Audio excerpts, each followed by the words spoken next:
बिस्मिल्लाहिर्रहमानिर्रहीम। अस्सलाम वालेकुम प्यारे व्यूअर्स, उम्मीद है बिल्कुल ठीक होंगे।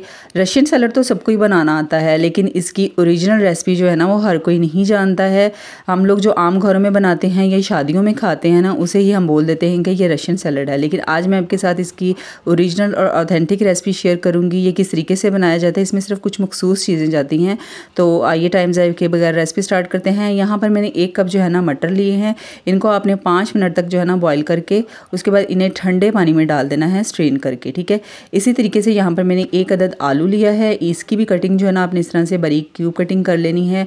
और उसके बाद साथ ही इसके अंदर गाजरें डाल देनी है। इनकी भी हमने जो है ना बिल्कुल बारीक बारीक क्यूब कटिंग कर लेनी है और इनको भी स्ट्रेन करके जो है ना ठंडे पानी में डाल के रख देना है। ठीक है, उसके बाद यहाँ पर हम ड्रेसिंग रेडी करेंगे। यहाँ पर मैंने 1/2 कप जो है ना मायोनीज़ ली है।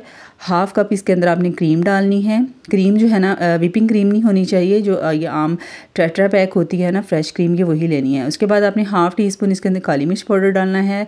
2 पिंच के करीब जो है ना इसके अंदर नमक डालना है। और उसके बाद इसके अंदर हमने चीनी डालनी है। चीनी जो है ना 3 टेबलस्पून डालनी है। और साबित चीनी है तो वो साबित डाल सकते हैं, पिसी हुई है तो पिसी हुई डाल दीजिएगा। उसके बाद विस्कर की मदद से जो है ना इस ड्रेसिंग को अच्छे से जो है ना हमने मिक्स कर लेना है। ठीक है, मिक्स अच्छी तरीके से करना है ताकि सारी चीज़ें जो है ना इसके अंदर अच्छे से मिक्स हो जाएं।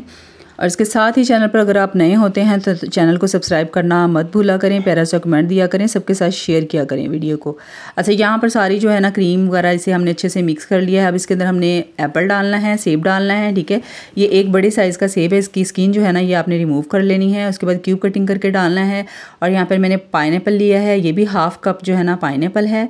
और उसके बाद इसके अंदर हमने जो बॉयल सब्जियाँ थी ना वो सारी इसके अंदर डाल देनी है। ठीक है, यहाँ पर आपने एक ख़ास ख्याल रखना है, जो वेजिटेबल है ना ये अच्छी तरह से ठंडी होनी चाहिए। ठीक है, अगर गरम गरम आप इसके अंदर डालेंगे ना तो ये वेजिटेबल जो है ना ये पानी छोड़ जाएंगी और जो सैलड है वो बिल्कुल ख़राब हो जाएगा। ठीक है ना, तो सब फ्रूट्स और वेजिटेबल का ठंडा होना बहुत ज़रूरी है।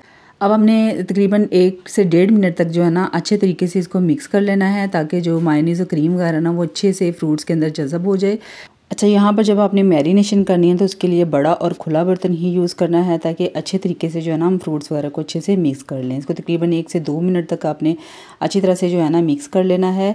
और दूसरे नंबर पर जो है ना क्वांटिटी का आपने बहुत ख़ास ख्याल रखना है। जो क्रीम मायोनीज़ की क्वांटिटी है ना वो आपने फ्रूट के हिसाब से ही डालनी है। अगर कम या ज़्यादा होगी तो रशियन सैलड जो है ना वैसा नहीं बनेगा जैसा उसका टेस्ट होना चाहिए। ठीक है, और दूसरे नंबर पर जो हम शादियों पर खाते हैं ना उसे क्रीम चाट कहते हैं, जिसमें ढेर सारे फ्रूट डाले जाते हैं। वो बेसिकली जो है ना क्रीम चाट होती है। और जो ऑथेंटिक रेसिपी है रशियन सैलड की वो ये वाली है। इसमें जो है ना मखसूस चीज़ें जाती हैं जिसके अंदर आपको अब आइडिया हो गया होगा। आपने ज़रूर मुझे बताना है ये रेसिपी आपको कैसी लगी है।